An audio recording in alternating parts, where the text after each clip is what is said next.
السلام علیکم ورحمۃ اللہ وبرکاتہ۔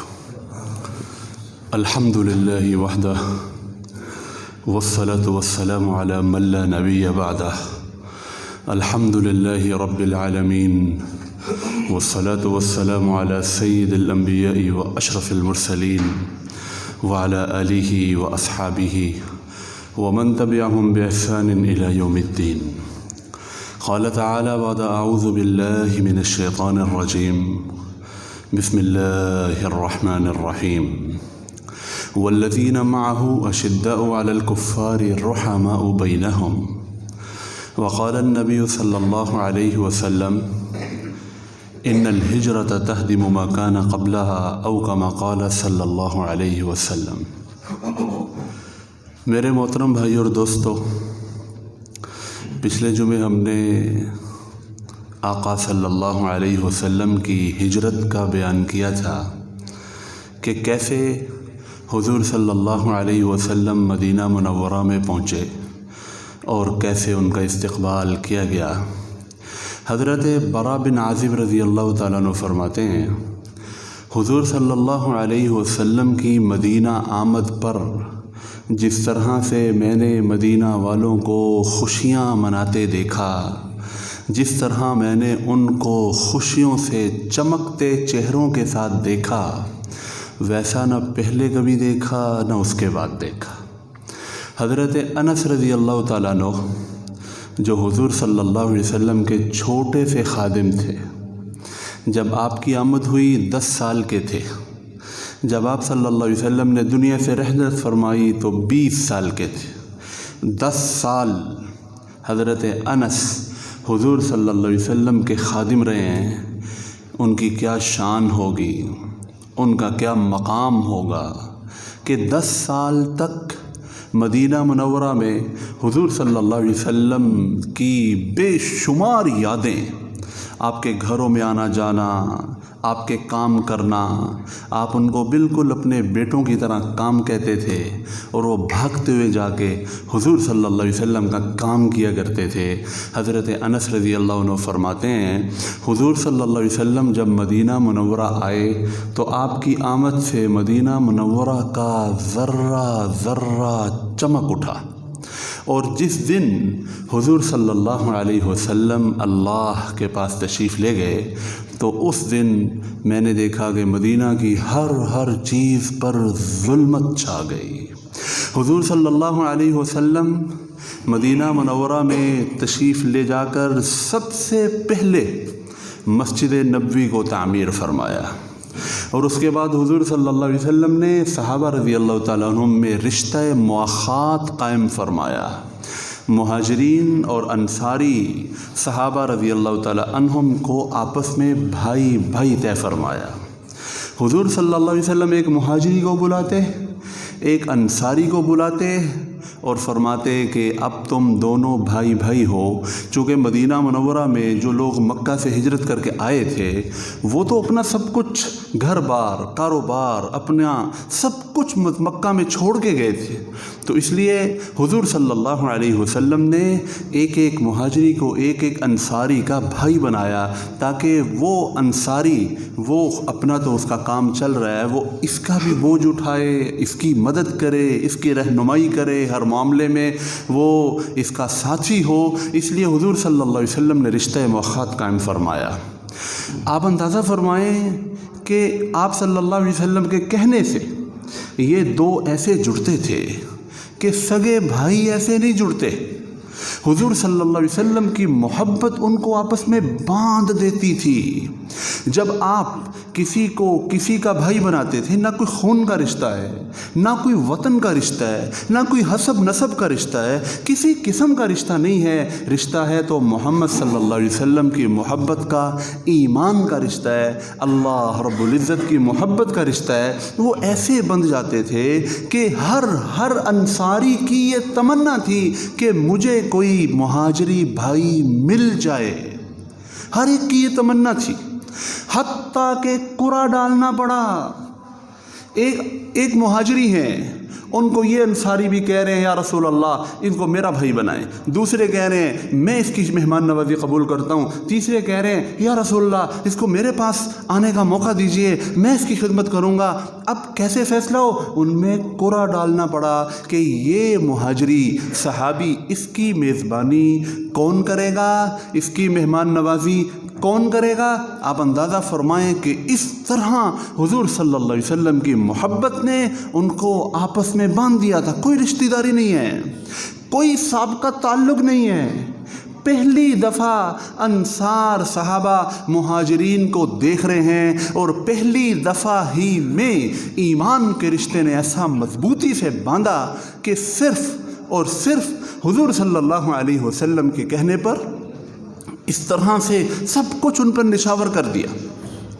انصاری صحابی مہاجری سے کہتے ہیں یہ میرا باغ ہے اور اب تو میرا بھائی ہے، اس میں سے آدھی پیداوار کی جو آمدن ہوگی وہ تمہاری ہے، آدھی میری ہے۔ پھر کیا ہوا؟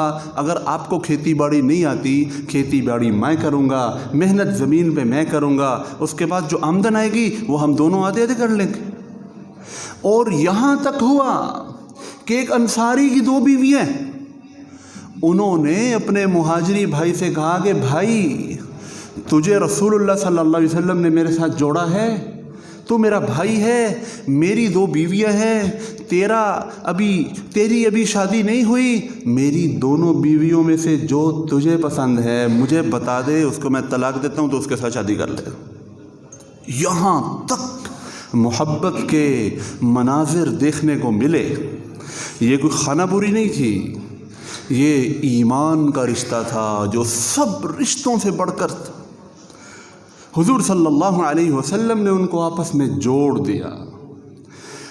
آپ جانتے ہیں کہ مکہ مکرمہ میں کافروں نے مسلمانوں پر کیا کیا ظلم ڈھائے، کیا کیا ان کو سزائیں دی کہ انسان کے رونگٹے کھڑے ہو جاتے ہیں۔ کتنی مسلمانوں کو تکلیفیں دیں، لیکن کبھی کسی مسلمان نے کافر کے سامنے ہاتھ نہیں اٹھایا۔ کیوں؟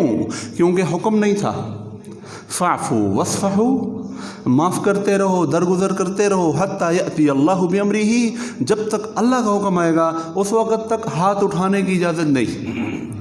تو وہ ان کے سامنے ہاتھ نہیں اٹھاتے تھے، ظلم سہتے تھے، تکلیفیں اٹھاتے تھے۔ اب جب مدینہ منورہ کے اندر پہنچ گئے تو اللہ تعالیٰ نے ان کو جہاد کی، ہاتھ اٹھانے کی اجازت دے دی، دفاعی اور اقدامی جہاد کی اجازت دے دی۔ اور پھر مسلمانوں نے کافروں کو یہ دکھایا کہ ہم ظلم سہ سکتے ہیں، تو اللہ نے بدلہ لینے کی طاقت بھی ہمیں عطا فرمائی ہے۔ ہم اگر تمہاری سزائیں بھگت سکتے ہیں تو ہم تمہیں بھی قید کر سکتے ہیں۔ انہوں نے دکھایا کہ ہم صرف مصلے پر نماز پڑھنے والے ہی نہیں ہیں، بلکہ ہم گھوڑے کی پشت پر بیٹھ کر، اونٹ پر بیٹھ کر جہاد کا سفر بھی کرنے والے ہیں۔ کافروں کو دکھا دیا۔ حضور صلی اللہ علیہ وسلم کو پتہ لگا سن 2 ہجری میں کہ ابو سفیان ایک بڑے عظیم تجارتی قافلے کے ساتھ ملک شام سے واپس مکہ مکرمہ بڑی کامیابی کے ساتھ کامیاب تجارت کر کے واپس جا رہا ہے۔ حضور صلی اللہ علیہ وسلم نے ابو سفیان کا، اس کے قافلے کا مقابلہ اور ان کا سامنا کرنے کا ارادہ فرمایا، اور حضور صلی اللہ علیہ وسلم کو پتہ تھا کہ یہ جو اتنا بڑا تجارتی نفع ہوا ہے یہ مسلمانوں کے خلاف ہی استعمال ہوگا، مسلمانوں کو نیچا دکھانے میں یہ سارا استعمال کریں گے۔ لہذا اللہ کے حکم سے حضور صلی اللہ علیہ وسلم نے اس تجارتی قافلے کا سامنا کرنے کا ارادہ فرمایا۔ یہ غزوہ بدر کی ابتدا ہے۔ جب مسلمانوں کو اذن قتال ہوا، قتال کی اجازت ہوئی، اس سے پہلے بھی چھوٹی چھوٹی چند جھڑپیں پیش آئیں، لیکن اسلام کا پہلا عظیم معرکہ جو باقاعدہ ایک میدان کے اندر لڑا گیا وہ غزوہ بدر ہے۔ لیکن اس کی شروعات کیسے ہوئیں؟ حضور صلی اللہ علیہ وسلم کو پتہ لگا کہ تجارتی قافلہ مدینہ کے قریب سے گزرے گا. حضور صلی اللہ علیہ وسلم اس کو لینے کے لیے کافروں پر ان کی معیشت کے اعتبار سے ضرب لگانے کے لیے آپ صلی اللہ علیہ وسلم تشریف لے گئے. اب مقام بدر تک پہنچنا تھا، وہاں سے ان کو لینا تھا. ابو سفیان جو اس قافلے کا سردار تھا، اس کو پتہ لگ گیا کہ محمد صلی اللہ علیہ وسلم اپنے ساتھیوں کے ساتھ ہمارا مقابلہ کرنے کے لیے آ رہے ہیں. وہ راستہ بدل کر مکہ کی طرف نکل گیا. اب جب وہ نکل گیا تو اس نے ایک قاصد کو مکہ مکرمہ میں بھیجا کہ اپنا قافلہ بچاؤ، اپنا ساز و سامان بچاؤ، اپنا منافع بچاؤ، محمد صلی اللہ علیہ وسلم ہمارے مقابلے کے لیے نکل چکے ہیں. جب یہ خبر مکہ میں ابو جہل، عتبہ، عتیبہ، وہاں کے بڑے بڑے کفار تک پہنچی، وہ تو آگ بگولا ہو گئے، بھڑک اٹھے.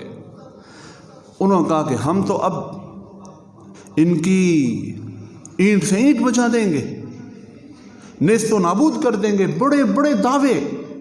انہوں نے کہا اب ہم جا کے ان کا قصہ ختم کریں گے. ابو جہل اس نے لشکر کو جمع کیا، اور بعض کی رائے یہ تھی کہ قافلہ ہمارا بچ گیا ہے، اب کیوں جانا ہے. اس نے کہا نہیں، یہی موقع ہے، اب ہم نے ان کو نیست و نابود کر دینا، العیاذ باللہ. تو اس نے ایک لشکر جرار بنایا. 1000 لشکر میں لوگ تھے، اور اس نے بڑا لشکر تیار کیا. حضور صلی اللہ علیہ وسلم کو پتہ لگ گیا کہ ابو سفیان تو نکل گیا، البتہ مکہ والے مقابلے میں آ رہے ہیں اور پوری تیاری کے ساتھ آ رہے ہیں. حضور صلی اللہ علیہ وسلم مدینہ سے کافی دور نکل گئے تھے. اب وہاں سے واپس مدینہ جا کے تیاری کر کے آنا بھی مناسب نہیں تھا، اور وہیں سے مسلمانوں کو تھوڑی سی تیاری کے ساتھ، وہ تو 60-70 کے مقابلے کے لیے گئے تھے، 313، اب تھوڑی سی تیاری کے ساتھ ان کو آگے لے جانا بھی بڑا دل گردے کا کام تھا کہ اتنے بڑے لشکر کے لیے تھوڑی سی جماعت کو میں لے کے جاؤں. لہذا صحابہ رضی اللہ تعالی عنہم سے حضور صلی اللہ علیہ وسلم نے ایک جگہ پر رائے لی اور ساری صورتحال بتائی کہ ہم تو مدینہ سے یوں نکلے کہ ہم تو ایک قافلے کا مقابلہ ہماری نیت تھی، لیکن اب ہمیں راستے میں پتہ لگا ہے کہ قافلہ تو ہاتھ سے نکل گیا، راستہ بدل کر وہ لوگ نکل چکے ہیں، اور کفار مکہ پوری تیاری کے ساتھ ہمارے ساتھ مقابلے میں آ رہے ہیں، کیا کیا جائے؟ حضرت ابوبکر صدیق سب سے بڑا جانثار فوراً کھڑے ہو گئے. یا رسول اللہ، آپ جو حکم دیتے ہیں ہم کر گزرنے کی تیار ہیں، آپ ہمیں حکم دیں، ہم اپنی جان نچھاور کر دیں گے اور آپ کے حکم پر آنچ نہیں آنے دیں گے.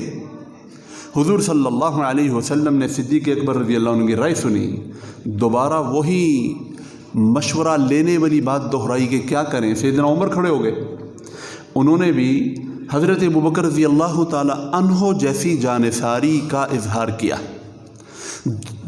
تیسری بار جب حضور صلی اللہ علیہ وسلم نے پوچھا، مقداد بن اسود رضی اللہ عنہ کھڑے ہوئے، انہوں نے عرض کی یا رسول اللہ، ہم آپ پر ایمان لائے ہیں، ہم نے آپ کے حکم پر سب کچھ قربان کرنا ہے، آپ ہمیں حکم دیجئے، اگر قتال کرنا ہے تو ہم آپ کے شانہ بشانہ جا کے کافروں سے لڑیں گے. ہم بنی اسرائیل کی طرح نہیں کہیں گے کہ انہوں نے حضرت موسیٰ علیہ السلام سے کہا تھا کہ آپ اور آپ کا رب جا کے قتال کرے، فَإِنَّا هَا هُنَا قَاعِدُونَ، ہم یہاں بیٹھے ہیں. ہم ایسا نہیں کہیں گے، ہم آپ کے ساتھ جا کے لڑیں گے. پھر چوتھی دفعہ حضور صلی اللہ علیہ وسلم نے جب دوبارہ رائے طلب کی تو افصح العرب والعجم، حضرت رسول اکرم صلی اللہ علیہ وسلم کا اشارہ سعد بن معاذ جو انصار صحابہ کے سردار ہیں وہ سمجھ گئے کہ یہ تینوں رائے دینے والے ابو بکر، عمر، مقداد، یہ تینوں مہاجرین ہیں۔ حضور صلی اللہ علیہ وسلم انصار مدینہ والوں کی رائے معلوم کرنا چاہتے ہیں۔ وہ کھڑے ہوئے، عرض کیا رسول اللہ، لگتا ہے کہ آپ انصار کی رائے معلوم کرنا چاہتے ہیں۔ یا رسول اللہ، آپ ہمارے مالوں میں سے جو چاہتے ہیں لے لیں، جو چاہتے ہیں ہمیں دے دیں۔ آپ ہمارے اموال میں سے جو لیں گے وہ ہمیں اس سے زیادہ محبوب ہوگا جو آپ ہمارے پاس چھوڑیں گے۔ سل حبال من شئت وقت حبال من شئت، یا رسول اللہ آپ ہمیں جس کے ساتھ چاہتے ہیں جوڑ دیں، جس سے چاہتے ہیں توڑ دیں، ہم آپ کے اشارے کے منتظر ہیں، اور آپ ہمیں جہاں مرضی لے جائیں۔ آپ ہمیں سمندر میں کودنے کا حکم دیں، ہم میں سے ایک بھی پیچھے نہیں رہے گا۔ آپ ہمیں برق الغماد، 1000 کلومیٹر کے فاصلے پہ شہر تھا، آپ ہمیں وہاں تک جانے کا حکم دیں، ہم میں سے ایک بھی آپ سے نہیں پوچھے گا کہ آپ ہمیں وہاں کیوں لے کے جا رہے ہیں۔ ہم آپ کے اشارے کے منتظر ہیں، ہماری جانیں آپ کے حکم پر قربان ہو جانے کے لیے بے تاب ہیں۔ حکم فرمائیے میرے آقا۔ اللہ تعالیٰ آپ کو ہم میں سے وہ دکھائے گا جس سے آپ کی آنکھیں ٹھنڈی ہوں گی، آپ کو مایوسی نہیں ہوگی ہماری طرف سے۔ جب حضور صلی اللہ علیہ وسلم نے سعد بن معاذ رضی اللہ تعالیٰ عنہ کے ایسے جانثارانہ الفاظ سنے تو آپ صلی اللہ علیہ وسلم کا چہرہ انور خوشی سے دمک اٹھا اور فرمایا سیرو و ابشرو، چلو اور تمہیں بشارت ہو کہ سب اب اس رائے پہ متفق ہیں کہ حضور صلی اللہ علیہ وسلم کا حکم ماننا ہے اور جان فدا کر دینی ہے، تو بس اب اللہ کی مدد تمہارے ساتھ ہے، اب شروع تمہیں بشارت ہو، چلو جا کے مقابلہ کرتے ہیں۔ حضور صلی اللہ علیہ وسلم میدان بدر میں پہنچ گئے، ادھر سے کفار مکہ بھی پہنچ گئے۔ عجیب سما ہے، عجیب سما ہے۔ ادھر 313 ہیں جن کے پاس 70 اونٹ اور 2 گھوڑے تھے، اس پہ باری باری سوار ہو کے آئے ہیں۔ ہمارے نبی صلی اللہ علیہ وسلم بھی سفر میں اپنی باری پر پیدل چلتے تھے۔ صحابہ رضی اللہ تعالی عنہم تڑپ تڑپ کے کہتے تھے کہ آپ سوار ہوں، ہم آپ کے خادم ہیں، ہم آپ کے غلام ہیں، آپ سوار ہوں۔ لیکن میرے آقا صلی اللہ علیہ وسلم کبھی بھی کسی مشقت میں صحابہ سے پیچھے نہیں رہتے تھے، بلکہ ان سے 10 قدم آگے کھڑے ہوتے تھے۔ اپنی باری پر حضور صلی اللہ علیہ وسلم پیدل چلتے تھے، اور جو ان کے ساتھ 2 صحابہ تھے ان کو اونٹ پر سوار کرتے تھے۔ تو یوں آپ صلی اللہ علیہ وسلم صحابہ کے ساتھ وہاں پہنچے۔ عجیب لشکر ہے، 70 اونٹ اور 2 گھوڑے ان کے پاس ہیں، جبکہ کفار مکہ 700 اونٹ اور 100 گھوڑوں پر سوار ہو کے آئے۔ صحابہ رضی اللہ تعالیٰ عنہم نہ تجربہ کار ہیں، کبھی انہیں جنگ کرنے کا موقع ہی نہیں ملا، اور کفار کی طرف بڑے بڑے مانے ہوئے شہ سوار ہیں، اور ان کے پاس ہتھیار پورے نہیں۔